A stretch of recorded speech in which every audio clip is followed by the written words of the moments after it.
Halloween thing here at Common Grounds Brew and Roastery. We've done UFOs, we've done ghosts, and tonight we're pretty much plotting and planning the end of the world. No small task.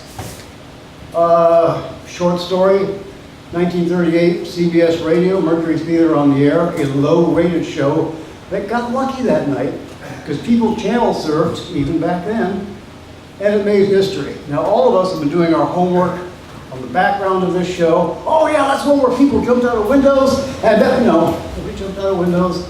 No one was seriously injured. There were lawsuits because people tuned into this thing, and it sounded very, very real. They sued CBS.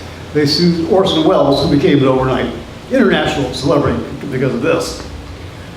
A couple of years after that, there was a professor from Princeton University.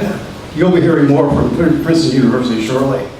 He was fascinated by how many people took this seriously. Like Martians are invading with heat rays and poison gas. Well, he took a couple of years and published his findings in 1940. There were 32 million people listening on radio that night. Only a couple of them were listening to CBS, Mercury Theatre. And by his calculations and interviews, 1.5 million people took it seriously. Calling the police station, packing their cars, heading for the hills, heading for the local church. The switchboards were jammed. There were a lot of lawsuits filed against Orson Welles and CBS. None of them came from anything but the FCC, the Federal Communications Commission, said from now on, effective immediately, you do not spoof radio on radio. Wells thought it was the end of his career. As a matter of fact, at the end of the broadcast, New York City police came into the studio, confiscated all the scripts. There was only one surviving script many decades later, and that was donated to some university. Mercury Theatre on the Air had been on the air for 16 weeks. It didn't even have a sponsor. No commercials. They ran it straight through for an hour.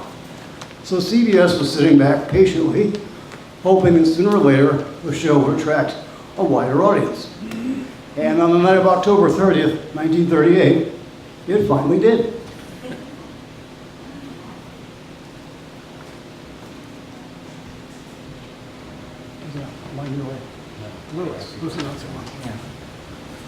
Up there? It doesn't matter.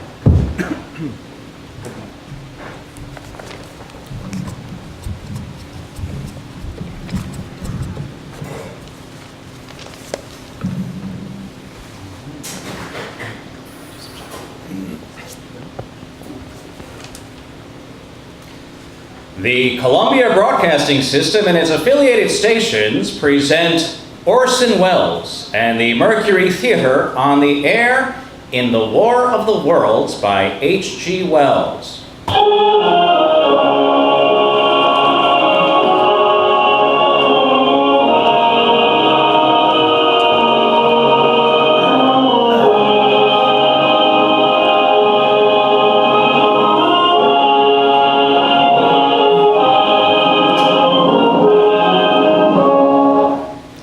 Ladies and gentlemen, the director of the Mercury Theatre and star of these broadcasts, Orson Welles. We know now that in the early years of the 20th century, this world was being watched closely by intelligence greater than man's and yet as mortal as his own. We know now that as human beings busied themselves about their various concerns, they were scrutinized and studied, perhaps almost as narrowly as a man with a microscope might scrutinize the transient creatures that swarm and multiply in a drop of water. With infinite complacence, people went to and fro over the earth about their little affairs, serene in the assurance that their dominion over this small spinning fragment of solar driftwood, which by chance or by design man has inherited out of the dark mystery of time and space. And yet, across an immense ethereal gulf, minds that are to our minds as ours are to the beasts in the jungle, intellects vast, cruel, and unsympathetic, regarded this earth with envious eyes, and slowly and surely they drew their plans against us. In the 38th year of the 20th century came the Great Disillusionment. It was near the end of October. Business was better. The war scare was over. More men were back at work. Sales were picking up.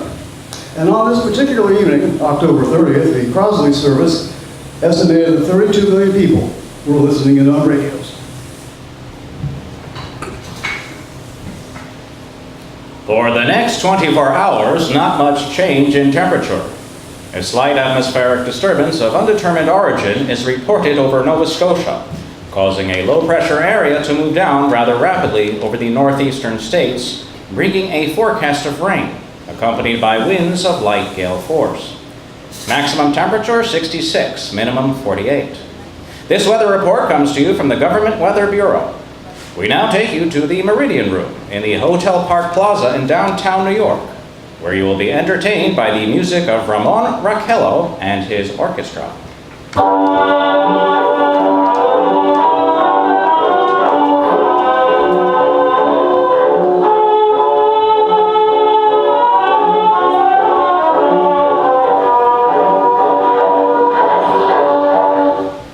Good evening, ladies and gentlemen. From the Meridian Room in the Park Plaza in New York City, we bring you the music of Ramon Raquello and his orchestra. With a touch of Spanish, Ramon Raquello leads off with La Comparsita.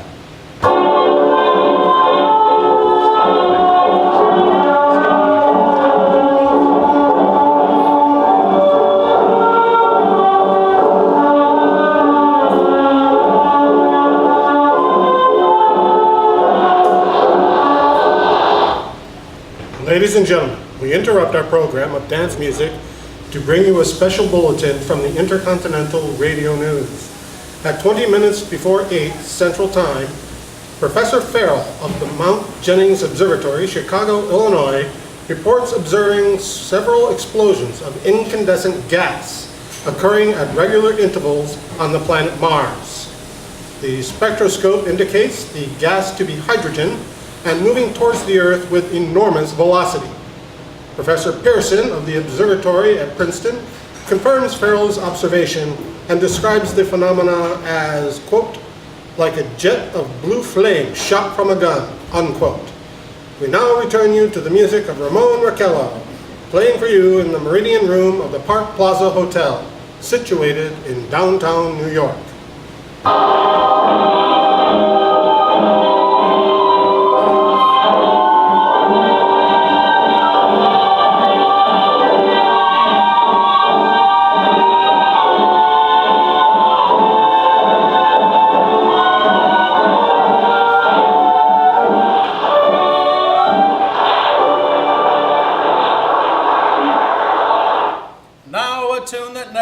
Favor, the ever-popular Stardust, Ramon Raquello and his orchestra.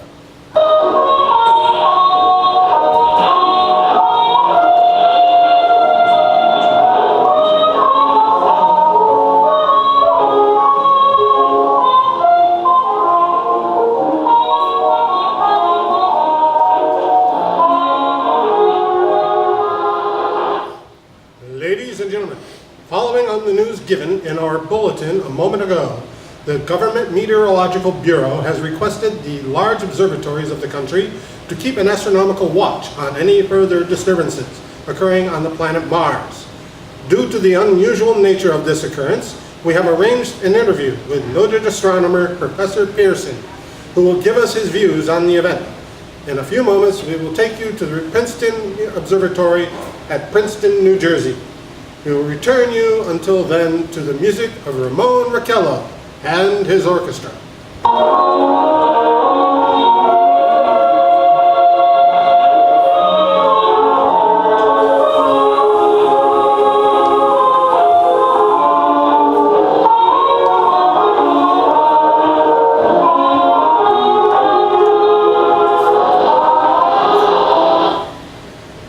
We are now ready to take you to the Princeton Observatory in Princeton, where Carl Phillips, our commentator, will interview Professor Richard Pearson, famous astronomer. We take you now to Princeton, New Jersey. Good evening, ladies and gentlemen. This is Carl Phillips, speaking to you from the observatory at Princeton. I am standing in a large semicircular room, pitch black except for an oblong split in the ceiling. Through this opening, I can see the sprinkling of stars that casts a kind of frosty glow over the intricate mechanism of this huge telescope. The ticking sound you hear is the vibration of the clockwork. Professor Pearson stands directly above me on a small platform, peering through a giant lens. I ask you to be patient, ladies and gentlemen, during any delay that may arise during our interview.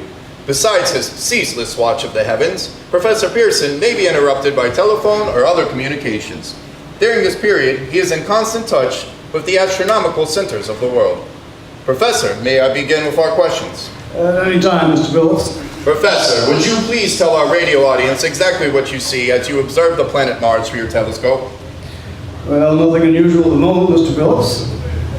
A red disk swimming in a blue sea. Transverse stripes across the disk. Quite distinct now because Mars happens to be the point nearest the Earth, in opposition, as we call it. In your opinion, what do these transverse stripes signify, Professor Pearson? Well, not canals, I can assure you, Mr. Phillips. Although that's the popular conjecture of those who imagine Mars to be inhabited. From a scientific viewpoint, the stripes are merely the result of atmospheric conditions peculiar to the planet. Then you're quite convinced as a scientist that living intelligence as we know it does not exist on Mars. I'd say the chances are 1,000 to 1. And yet, how do you account for these gas eruptions occurring on the surface of the planet at regular intervals? Mr. Phillips, I cannot account for it. By the way, Professor, for the benefit of our listeners, how far is Mars from Earth? Approximately 240 million miles. Well, that seems a safe enough distance. Thank you. Just a moment, ladies and gentlemen. Someone has just handed Professor Pearson a message. While he reads it, please let me remind you we're speaking to you from the observatory in Princeton, New Jersey, where we are interviewing the world-famous astronomer, Professor Pearson. One moment, please. Professor Pearson has passed me a message what he has just received. Professor, may I read the message to the listening audience? Certainly, Mr. Phillips. Ladies and gentlemen, I should read you a wire addressed to Professor Pearson from Dr. Gray of the National History Museum, New York.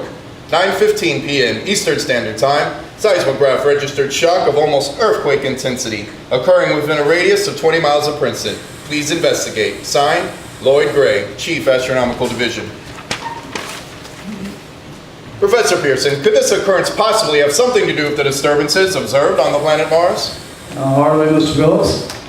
This is probably a meteorite of unusual size, and its arrival at this particular time is merely a coincidence.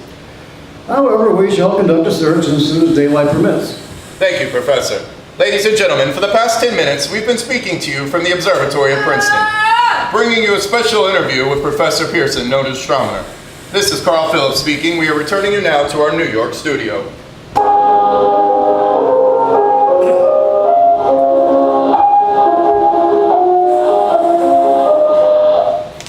Ladies and gentlemen, here is the latest bulletin from the Intercontinental Radio News.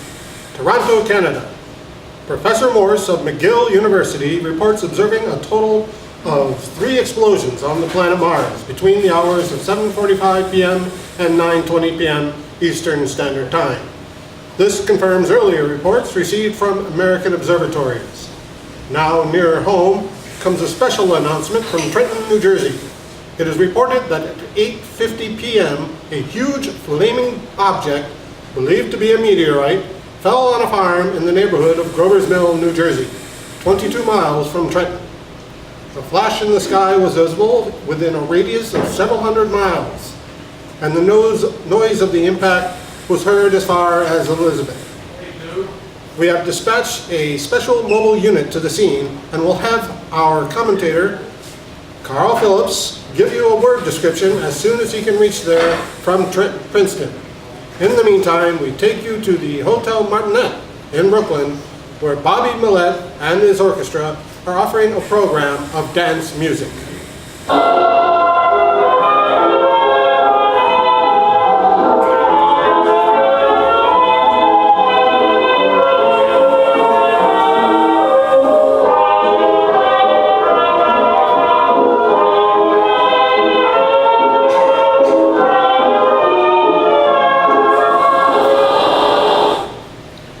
We take you now to Grover's Mill, New Jersey. Ladies and gentlemen, this is Carl Phillips again at the Wellman Farm, Grover's Mill, New Jersey. Professor Pearson and myself made the 11 miles from Princeton in 10 minutes. Well, I hardly know where to begin. to paint for you a word picture of the strange scene before my eyes, like something of a modern Arabian Nights. Well, I just got here. I haven't had a chance to look around yet. I guess that's it. Yes, I guess that's the thing directly in front of me, half buried in a vast pit. Must have struck with terrific force. The ground is covered with splinters of a tree. It must have struck on its way down. What I can see of the object itself doesn't look very much like a meteor, at least not the meteors I've seen. It looks more like a huge cylinder. It has the diameter of, well, what would you say, Professor Pearson? What's that? Well, what would you say? What is the diameter? About 30 yards. About 30 yards. The metal on the sheath is, well, I've never seen anything like it. The color is sort of yellowish white. Curious spectators now are pressing close to the object in spite of the efforts of the police to keep them back. They're getting in front of my line of vision. Would you mind standing to one side, please? One side there, one side. While the policemen are pushing the crowd back, here's Mr. Woolmuth, owner of the farm here. He may have some interesting facts to add. Mr. Woolmuth, would you please tell the radio audience as much as you remember of this rather unusual visitor that dropped in your backyard? Step closer, please. Ladies and gentlemen, this is Mr. Woolmuth. Well, I was listening to the radio. Closer and louder, please. Pardon me. Louder, please, and closer. Yes, sir. Well, I was listening to the radio and kind of drowsing. That professor fellow was talking about Mars, so I was half dozing and half... Yes, Mr. Woolmuth. Then what happened? Well, like I was saying, I was listening to the radio kind of halfway. Yes, Mr. Woolmuth. And then you saw something? Not first off. First heard something. Well, what did you hear? Hissing sound, kind of like a 4th of July rocket. Well, then what? Turned my head out the window and would have swore I was sleeping and dreaming. Yes? I seen a kind of greenish streak and then zingo! Something smacked the ground, knocked me clear out of my chair. Well, were you frightened, Mr. Woolmuth? Well, I ain't quite sure. I reckon I was more kind of rifled. Thank you, Mr. Woolmuth. Thank you. You want to hear some more? No, that's quite all right. That's plenty. Ladies and gentlemen, you've just heard Mr. Woolmuth, owner of the farm where this thing has fallen. I wish I could convey the atmosphere, the background of this fantastic scene. Hundreds of cars are parked in the field in back of us. The police are trying to rope off the scene. Hundreds of cars are parked in the field, but it's no use. They're breaking right through. Cars' headlights throw an enormous spot on the pit where the object's half buried. Some of the more daring souls are now venturing near the edge. Their silhouettes stand out against the metal sheen. One man wants to touch the thing. He's having an argument with a policeman. The policeman wins. Now, ladies and gentlemen, there's something I haven't mentioned at all this excitement, but it's becoming more distinct. Perhaps you've caught it on your radio. Listen. Do you hear it? It's a curious humming sound that seems to come from inside the object. I'll move the microphone nearer. Now, we're not more than 20 feet away. Can you hear it now? Oh, Professor Pearson. Yes, Mr. Phillips. Can you tell us the meaning of that scraping noise inside the thing? Possibly the unequal cooling of its surface. I see. Do you still think it's a meteor, Professor? I don't know what to think. The metal casing is definitely extraterrestrial, not found on this Earth. Friction with the Earth's atmosphere usually tears holes in a meteorite. This thing is smooth and, as you can see, of cylindrical shape. Just a minute. Something's happening. Ladies and gentlemen, this is terrific. The end of this thing is beginning to flake off. The top is beginning to rotate like a screw. The thing must be hollow. She's moving. Look, the darn thing's unscrewing. Keep back there. Keep back there, tell you. Keep those idiots back. She's off. The tap's loose. Look out there. Ladies and gentlemen, this is the most terrifying thing I've ever witnessed. Wait a minute. Someone's crawling out of the hollow top. Someone or something. I can see peering out of the black hole 2 luminous discs. Are they eyes? It might be a face. It might be... Something's wriggling out of the shadow like a gray snake. Now it's another one and another. They look like tentacles to me. There I can see the thing's body. It's large as a bear, and it glistens like wet leather. But that face, it's... Ladies and gentlemen, it's indescribable. I can hardly force myself to keep looking at it. The eyes are black and gleam like a serpent. The mouth is V-shaped with saliva dripping from its rimless lips that seem to quiver and pulsate. The monster, or whatever it is, can hardly move. It seems weighed down by possibly gravity or something. The thing's rising up. The crowd falls back now. They've seen plenty. This most extraordinary experience. I can't find words. I'll pull this microphone with me as I talk. I'll have to stop the description until I take a new position. Hold on, will you please? We'll be right back in just a moment.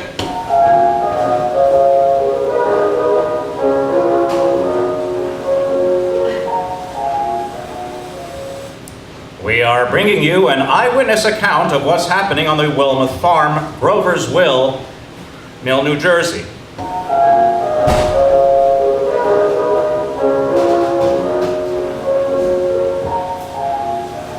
We now return you to Carl Phillips at Grover's Mill.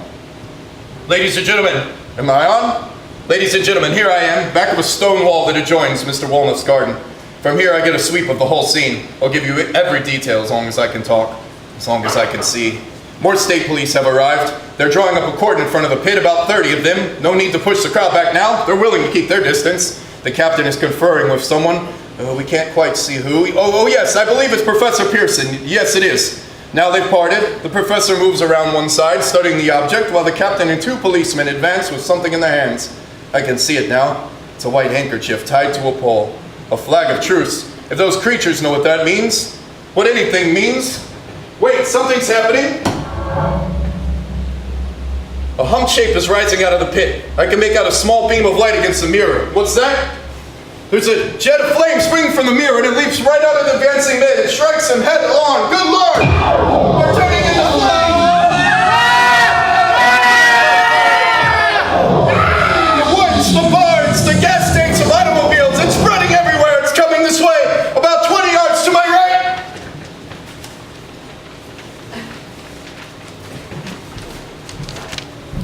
Ladies and gentlemen, due to circumstances beyond our control, we are unable to continue the broadcast from Grover's Mill. Evidently, there is some difficulty with our field transmission. However, we will return to that point at the earliest opportunity. In the meantime, we have a late bulletin from San Diego, California. Professor Indelkoffer, speaking at a dinner of the California Astronomical Society, expressed the opinion that the explosions on Mars are undoubtedly nothing more than severe volcanic disturbances on the surface of the planet. We now continue with our piano interlude.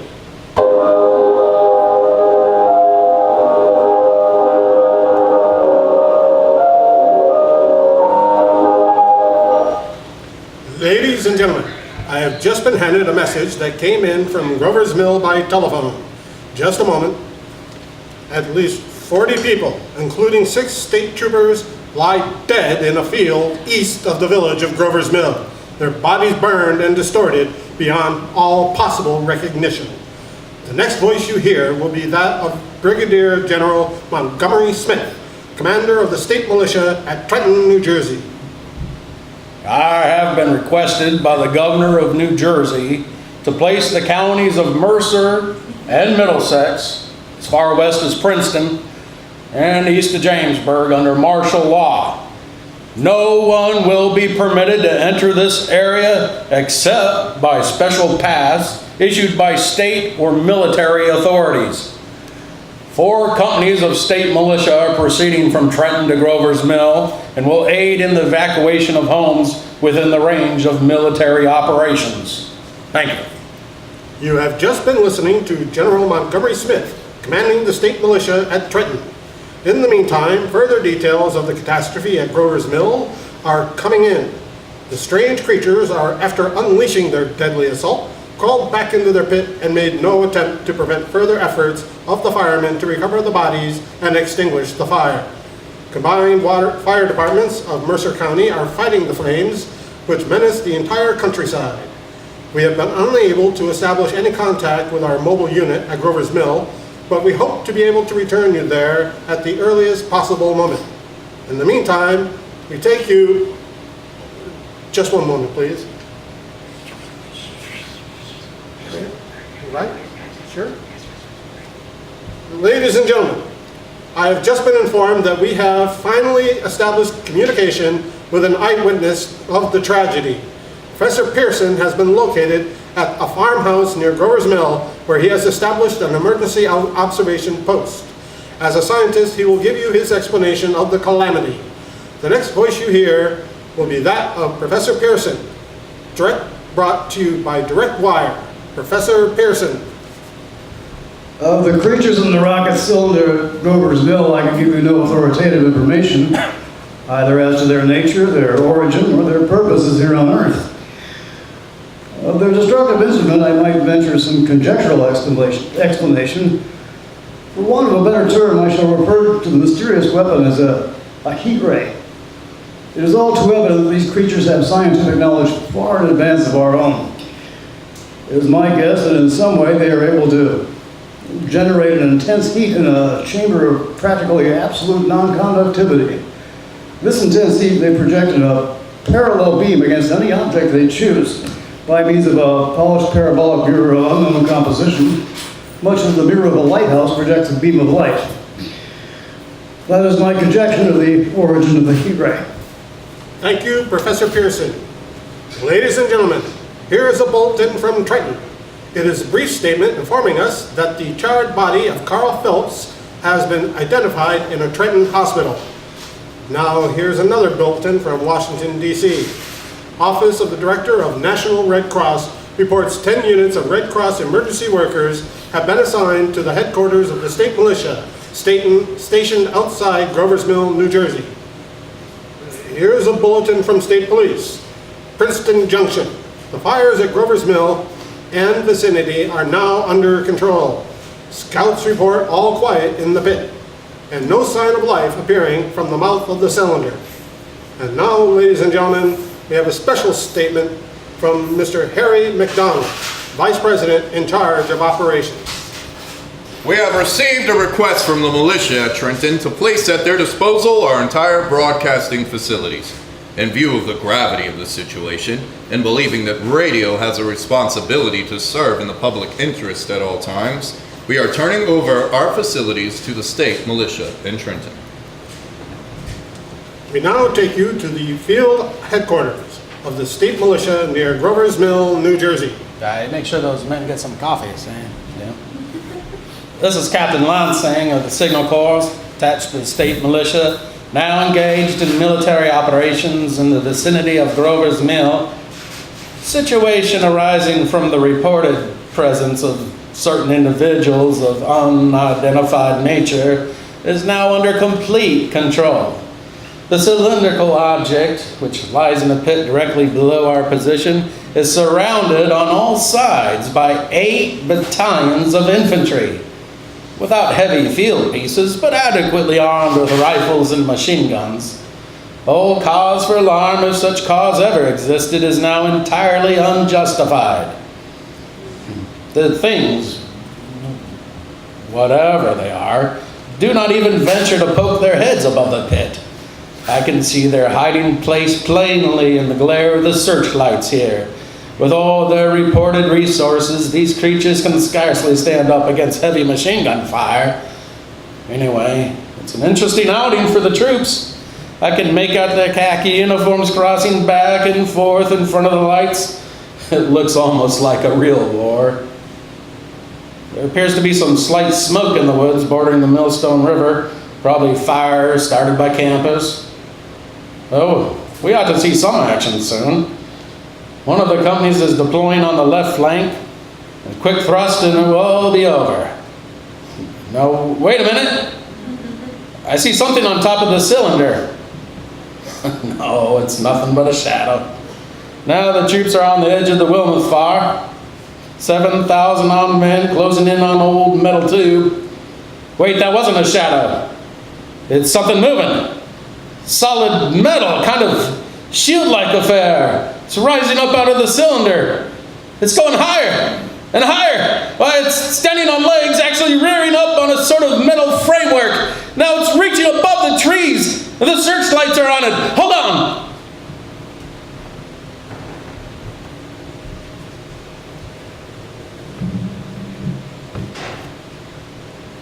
Ladies and gentlemen, I have a grave announcement to make.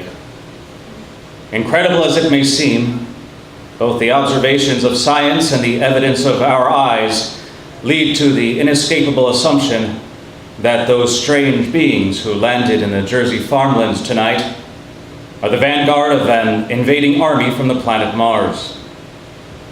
The battle which took place tonight at Grover's Mill has ended in one of the most startling defeats ever suffered by any army in modern times. 7,000 men, armed with rifles and machine guns, pitted against a single fighting machine of the invaders from Mars. 120 known survivors. The rest strewn over the battle area from Grover's Mill to Plainsboro, crushed and trampled to death under the metal feet of the monster or burned to cinders by its heat ray. The monster is now in control of the middle section of New Jersey and has effectively cut the state through its center. Communication lines are down from Pennsylvania to the Atlantic Ocean. Railroad tracks are torn and service from New York to Philadelphia discontinued, except routing some of the trains from Allentown and Phoenixville. Highways to the north, south, and west are clogged with frantic human traffic. Police and Army reserves are unable to control the mad flight. By morning, the fugitives will have swelled Philadelphia, Camden, and Trenton. It is estimated to twice their normal population. At this time, martial law prevails throughout New Jersey and eastern Pennsylvania. We take you now to Washington for a special broadcast on the national emergency. The Secretary of the Interior. Citizens of the nation, I shall not try to conceal the gravity of the situation that confronts the country, nor the concern of your government in protecting the lives and property of its people.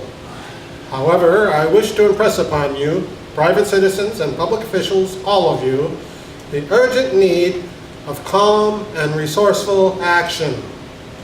Fortunately, this formidable enemy is still confined to a comparatively small area, and we may place our faith in the military forces to keep them there.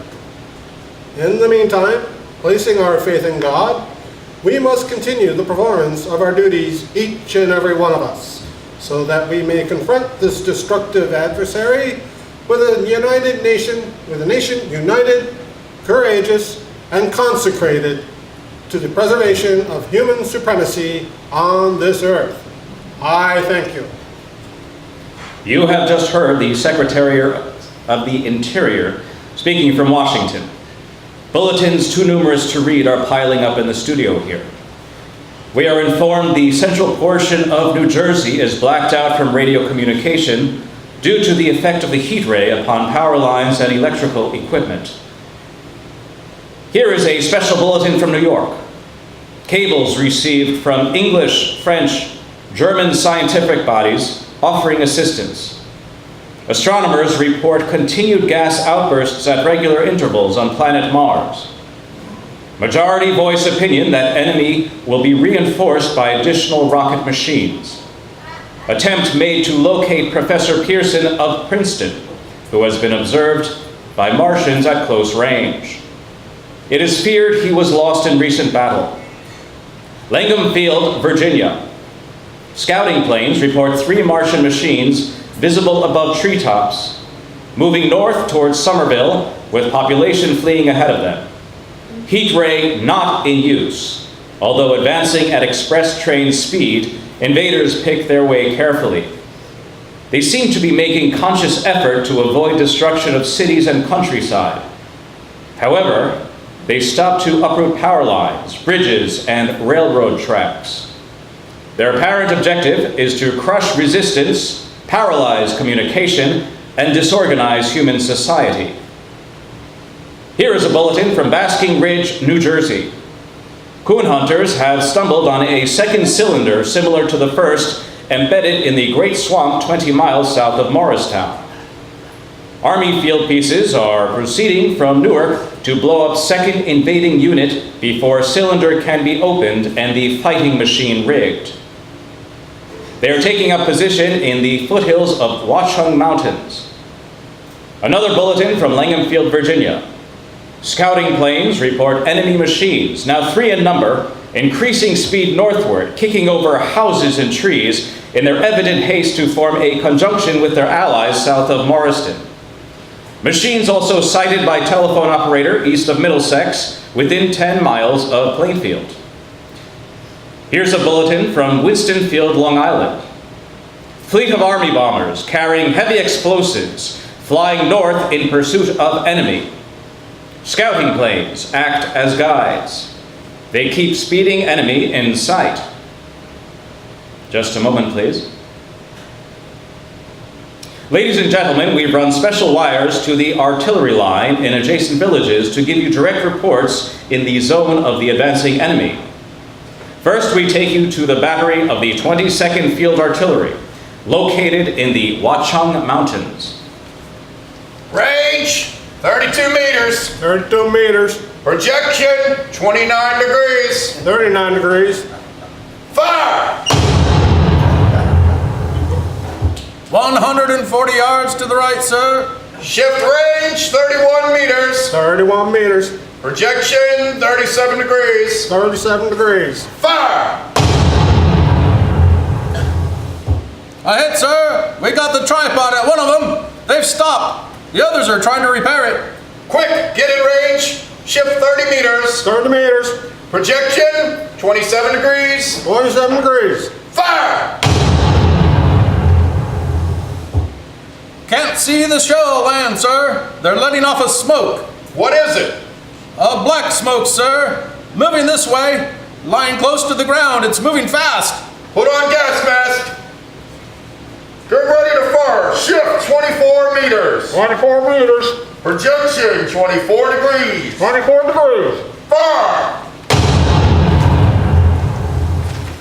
Still can't see, sir. The smoke's coming nearer.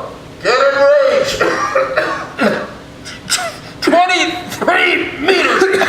23 meters. 23 meters. Projection 22 degrees. 22 degrees.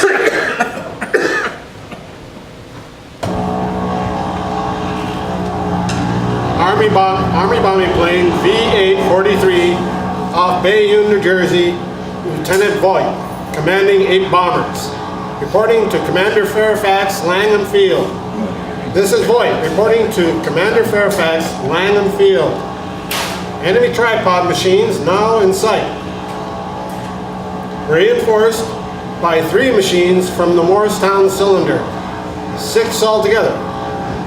1 machine already crippled, believed hit by shell from Army gun at Watchung Mountains. Guns now appear silent. Heavy black fog hanging close to Earth. Extreme density, nature unknown. No sign of heat ray. The enemy now turns east, crossing Passaic River into the Jersey marshes. Another straddles the Pulaski Highway. Evident objective is New York City. They're pushing down high-tension power station. The machines are close together now, and we're ready to attack. Planes circling, ready to strike. 1,000 yards, and we'll be over the first. 800 yards. 600. 400. 200. There they go. The giant arm raised. Green flash! They're spraying us with a flame! 2,000 feet! Engines are giving out! No chance to release bombs! Only one thing left. Drop on them, plane and all! We're diving on the first one. Now the engine's gone. Hey! This is Bayonne, New Jersey, calling Langham Field. This is Bayonne, New Jersey, calling Langham Field. Come in, please. This is Langham Field. Go ahead. 8 Army bombers in engagement with enemy tripod machines over Jersey Flats. Engines incapacitated by heat ray. All crashed. 1 enemy machine destroyed. Enemy now discharging heavy black smoke in direction of... This is New York, New Jersey. This is Newark, New Jersey. Warning. Poisonous black smoke pouring in from Jersey marshes. Reaches South Street. Gas masks useless. Urge population to move into open spaces. Automobiles use routes 7, 23, 24. Avoid congested areas. Smoke now spreading over Raymond Boulevard. 2X2L calling CQ. 2X2L calling CQ. 2X2L calling 8XR3R. Come in, please. This is 8X3R coming back at 2X2L. How's reception? How's reception? K, please. Where are you at 8X3R? What's the matter? Where are you?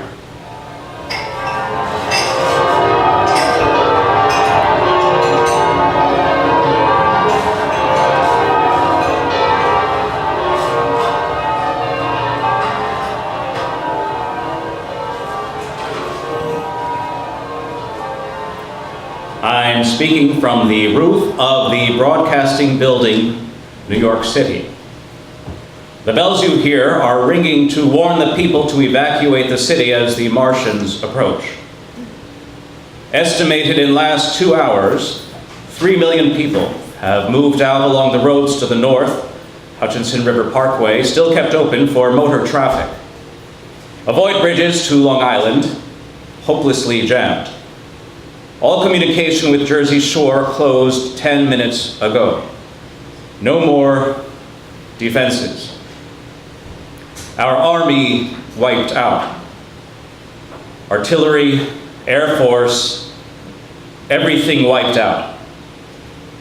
This may be the last broadcast. We'll stay here to the end. People are holding service below us in the cathedral.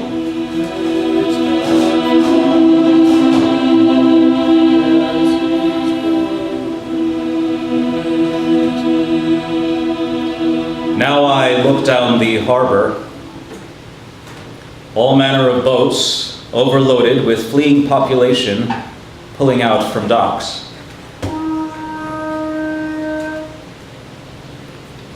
Streets are jammed. Noise in crowds like New Year's Eve in city. Wait a minute. Enemy now in sight above the Palisades. Five great machines. First one is crossing river. I can see it from here, wading the Hudson like a man wading through a brook. A bulletin's handed me. Martian cylinders are falling all over the country. One outside Buffalo, one in Chicago, St. Louis, seem to be timed and paced. Now the first machine reaches the shore.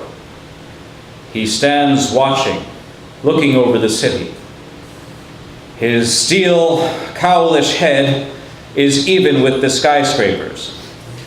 He waits for the others. They rise like a line of new towers in the city's west side. Now they're lifting their metal hands. This is the end now. Smoke comes out. Black smoke drifting over the city. People in the streets see it now. They're running toward the East River. Thousands of them, dropping in like rats. Now the smoke's spreading faster. It's reached Times Square. People trying to run away from it, but it's no use. They're falling like flies. Now the smoke's crossing 6th Avenue, 5th Avenue, 100 yards. It's 50 feet. 2X2L, calling CQ. 2X2L, calling CQ. 2X2L, calling CQ. New York, isn't there anyone on the air? Isn't there anyone on the air? Isn't there anyone? 2X2L. You are listening to a CBS presentation of Orson Welles and the Mercury Theatre on the Air in an original dramatization of The War of the Worlds by H.G. Wells. The performance will continue after a brief intermission. This is the Columbia Broadcasting System.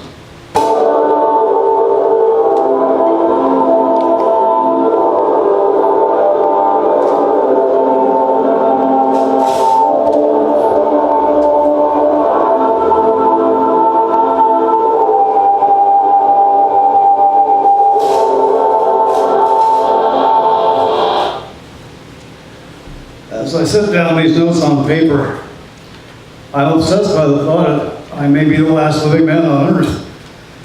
I've been hiding in this empty house near Grover's Mill, a small island of daylight cut off by the black smoke from the rest of the world. All that happened before the arrival of these monstrous creatures in the world now seems part of another life. A life that has no continuity with the present, furtive existence of the lonely derelict who pencils these words on the back of some astronomical notes bearing the signature of Richard Pearson. I look down at my blackened hands, my torn shoes, my tattered clothes, and I try to connect them with a professor who lives at Princeton and who on the night of October 30th glimpsed through his telescope an orange splash of light on a distant planet. My wife, my colleagues, my students, my books, my observatory, my world. Where are they? Did they ever exist?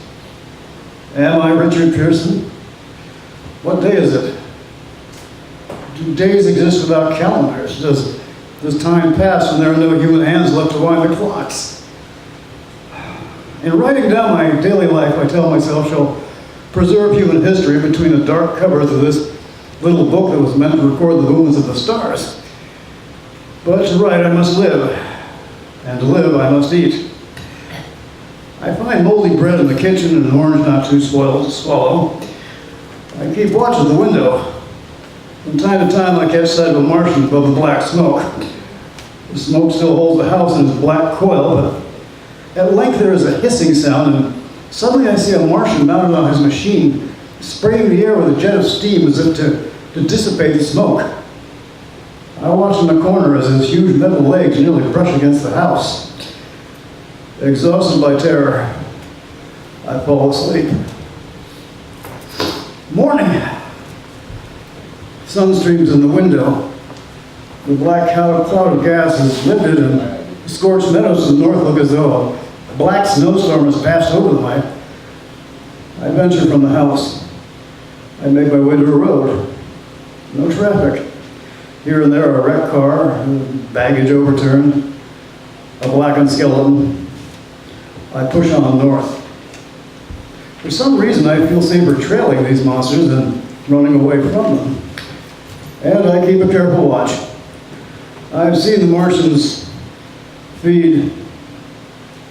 Should one of their machines appear over the top of the trees, I'm ready to fling myself flat upon the earth. I come to a chestnut tree. October chestnuts are ripe. I fill my pockets. I must keep alive. 2 days I wander in a vague northerly direction through a desolate world. Finally, I notice a living creature, a small red squirrel in a beach stream. I stare at him and wonder. He stares back at me. I believe at that moment the animal and I share the same emotion, the joy of finding another living being. I push on north.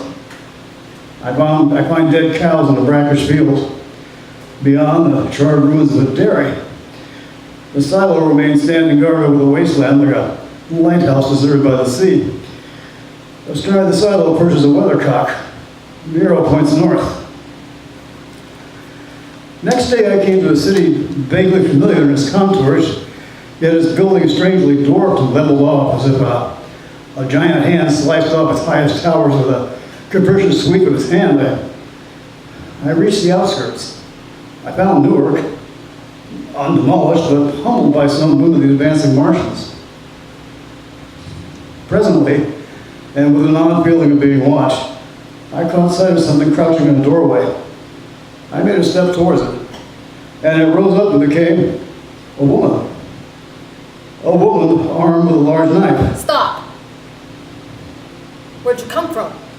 I come from many places. A long time ago from Princeton. Princeton, huh? That's near Grover's Mill. Yes. Grover's Mill. There's no food here. This is my country. All that's end of town down to the river. There's only food for one. Which way you going? I don't know. I guess I'm looking for people. What was that? Did you hear something just then?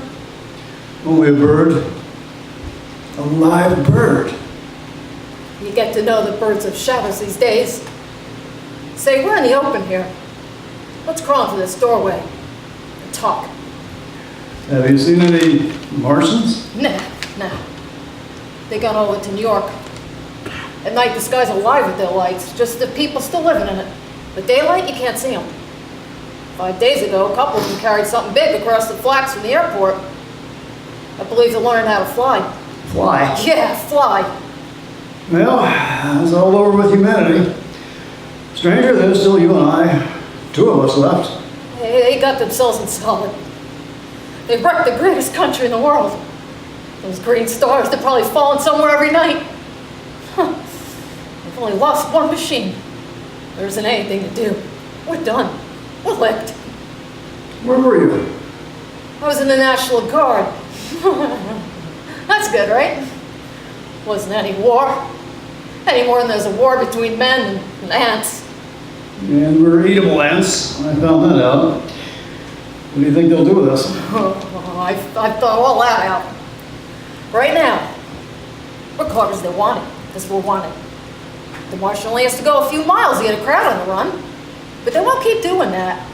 They'll begin catching us, systematic-like, keeping the best and storing us in cages and things. They haven't begun on us yet. Not begun. Not begun.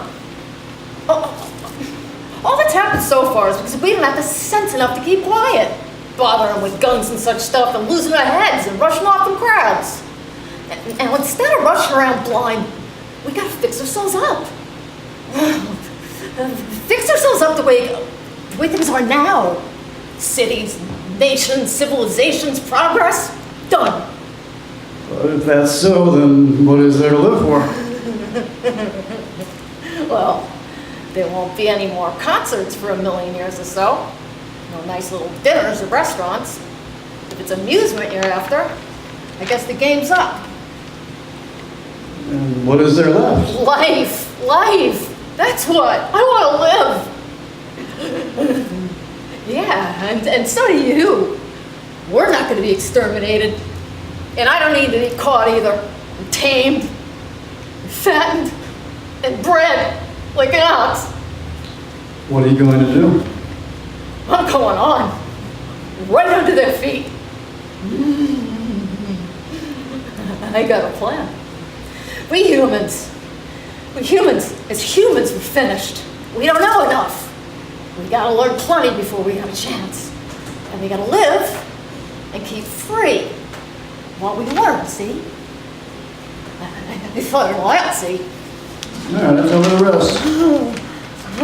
All right. It isn't all of us that were made for wild beasts. And that's what it's gotta be. That's why I watched you.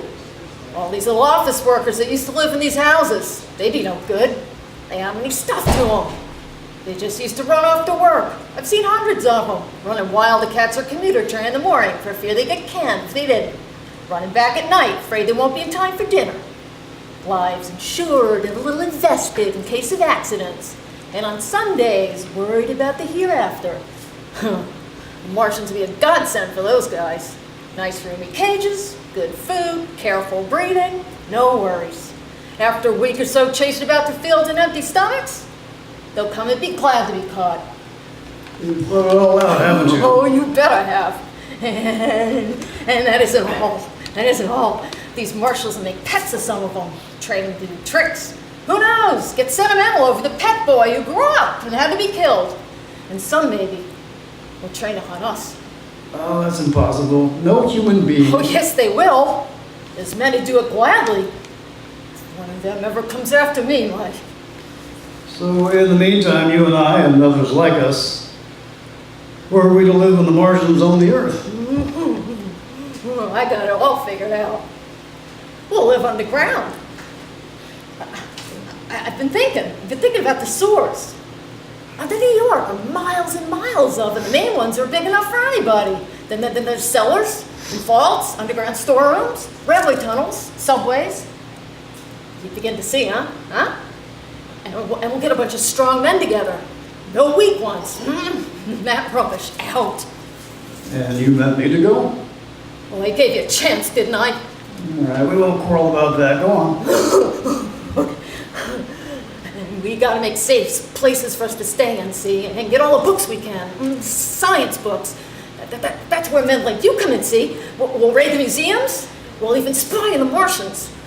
It may not be so much we have to learn before... Just imagine us. 4 or 5 of their own fight machines suddenly start off. Heat rays, right and left, and not a Martian in them. Not a Martian in them. But humans. Humans who've learned the way how. It may be our time. Imagine having one of them lovely things with its heat ray wide and free. We turn on Martians. We turn on men. We bring everybody down to their knees. That's your plan. Oh, you and me, and a few more of us. We own the world. I see. Say, what's the matter? Where are you going? Not to your world. Goodbye, stranger. After parting with a stranger, I came at last to the Holland Tunnel. I entered that silent tube, anxious to know the fate of the great city on the other side of the Hudson. Cautiously, I came out of the tunnel and made my way up Canal Street. I reached 14th Street, and there again were black powder in several bodies and an evil, ominous smell from the gratings of the cellars of some of the houses. I wandered up through the 30s and 40s. I stood alone on Times Square. I caught sight of a lean dog running down 7th Avenue with a piece of dark brown meat in his jaws and a pack of starving mongrels right at his heels. He made a wide circle around me as though he feared I might prove a fresh competitor. I walked up Broadway in the direction of that strange powder, past silent shop windows displaying their mute wares to empty sidewalks, past the Capitol Theater, silent, dark, past a shooting gallery where a row of empty guns faced an arrested line of wooden ducks. Near Columbus Circle, I noticed models of 1939 motor cars in the showrooms facing empty streets. From over the top of the General Motors building, I watched a flock of black birds circling in the sky. I hurried on. Suddenly I caught sight of the hood of a Martian machine standing somewhere in Central Park, gleaming in the late afternoon sun. An insane idea. I rushed recklessly across Columbus Circle into the park. I climbed a small hill above the pond at 60th Street. From there I could see, standing in a silent row along the mall, 19 of those great metal titans, their cowls empty, their great steel arms hanging listlessly by their side. I looked in vain for the monsters that inhabit those machines. Suddenly, my eyes were attracted to the immense flock of black birds that hovered directly below me. They circled to the ground, and there before my eyes, stark and silent, lay the Martians, with the hungry birds pecking and tearing brown shreds of flesh from their dead bodies. Later, when the bodies were examined in the laboratories, it was found that they were killed by the putrefactive and diseased bacteria against which their systems were unprepared. Slain, after all the man's defenses had failed, by the humblest thing that God in his infinite wisdom had put upon this earth. Before the cylinder fell, there was a general persuasion that through all the deep of space, no life existed beyond the petty surface of our minute sphere. Now we see further. Dim and wonderful as the vision I had conjured up in my mind of life spreading slowly from this little seabed of solar systems throughout the inanimate vastness of sidereal space. But that is a remote dream. It may be that the destruction of the Martians is only a reprieve. To them, but not to us, is the future ordained, perhaps.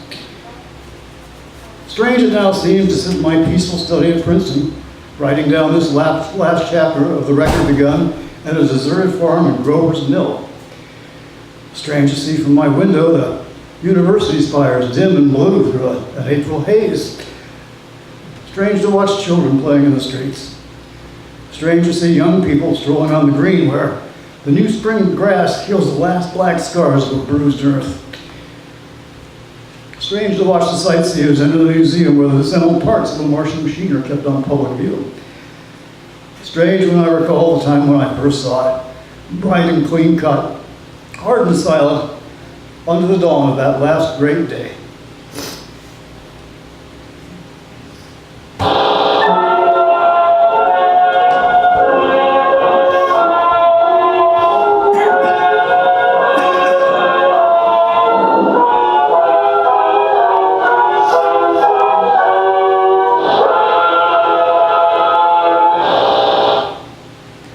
This is Orson Welles, ladies and gentlemen, out of character to assure you that the War of the Worlds has no further significance than as the holiday offering it was intended to be. The Mercury Theatre's own radio version of dressing up in a sheet and jumping out of a bush and saying boo. Starting now, we couldn't soap all your windows and steal all your garden gates by tomorrow night, so we did the next best thing. We annihilated the world before your very ears and utterly destroyed the Columbia Broadcasting System. You will be relieved, I hope, to learn that we didn't mean it, and that both institutions are still open for business. So goodbye, everybody, and remember the terrible lesson you learned tonight. That grinning, glowing, globular invader of your living room is an inhabitant of the pumpkin patch. And if your doorbell rings and nobody's there, that was no Martian. It's Halloween.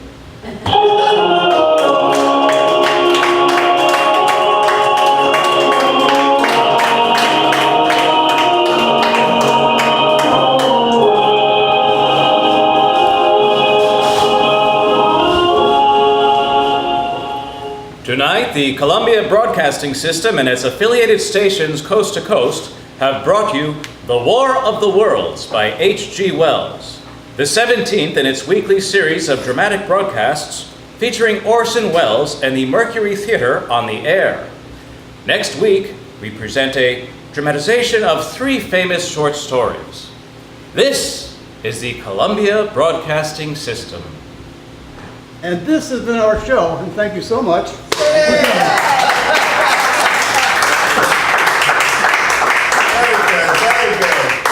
Don't be scared, it was make-believe, it really isn't.